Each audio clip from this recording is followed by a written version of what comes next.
Hello and welcome to week 6. You are almost there. Last week, we were introduced to the relationship between our thoughts and our communication. And so we will continue to learn about this relationship this week. And this week, we will explore the difference between persuasion and manipulation, as well as discuss the different types of communication. Pay attention, as this will be a week packed full of information.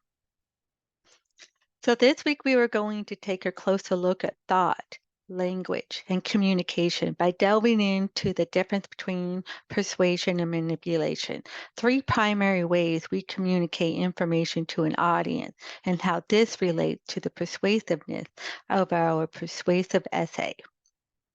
In week 5, we learned that our language is a communication vehicle for our thoughts.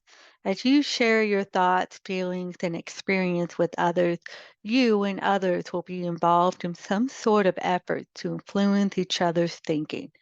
Key purpose of using critical thinking skills is to help us evaluate our intentions and those of others, as well as the processes we use to influence.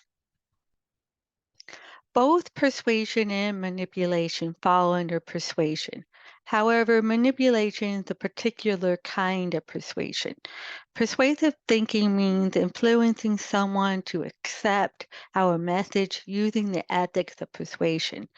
People are more likely to be persuaded by someone who is honest, trustworthy, respectful, objective, rational, and knowledgeable and credible.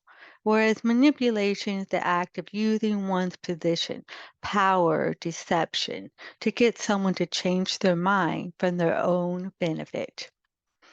The art of persuasion requires the ability to understand how human nature and how other people are different from us, their demographics, values, and needs, to control our emotions and avoid fallacies in our arguments. Therefore, getting our audience attention requires the meticulous ability to integrate three techniques: ethos, pathos, and logos. Ethos appeals to the ethics and credibility of the author. Pathos, on the other hand, appeals to the audience emotions, their values, beliefs, and needs. And logos appeals to logic and reasoning by using facts and evidence to support our claims. There are three primary purposes for communication information to an audience. One is to inform, to explain, and persuade. So let's talk about each purpose separately. One way we communicate information to our audience is through informative statements. Informative statements provide information on the subject or about the person providing the information. The information could be facts or opinions, but as a critical thinker, it's important to be able to separate facts from opinions. For example, I love dark chocolate is the statement of opinion. Another way to communicate information to an audience is through explanatory statements. There are statements that explain the information by addressing the premises and reasoning that supports the information provided. To add substance to our statements, we can add meaning, more facts, more opinions, or more ideas to help us reason better. To help, consider asking yourself why. For example, why do I love dark chocolate compared to milk chocolate? In addition to asking the why to help explain your subject or your topic, consider adding who, what, where, when, and how statements. And finally, people communicate information to persuade their audience to believe the way they do or to take action while minimizing fallacies. To craft a strong persuasive structure, we must use ethics to become powerful persuaders.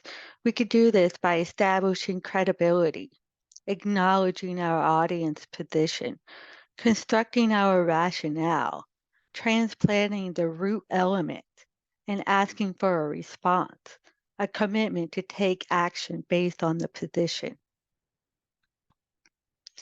I find it helpful to use the acronym PERSUADE in ensuring that your essay is persuasive. So P, pull your audience in with a hook. E, explain your point of view. R, give reasons for your premise. S, sway your audience. U, use convincing language. A, address the opposing side. D, deliver a strong message. And E, entice your readers with neutral words. So by the end of this topic, you should be able to answer the following questions. What is the difference between persuasion and manipulation? What are the three primary purposes of communication? What is the art of persuasion? And how can I ensure the persuasiveness of my essay? Well, this concludes this week's video lecture. If you have any questions, please do not hesitate to reach out to me. Otherwise, I look forward to some great discussions on this topic in the discussion forum. Have a great day.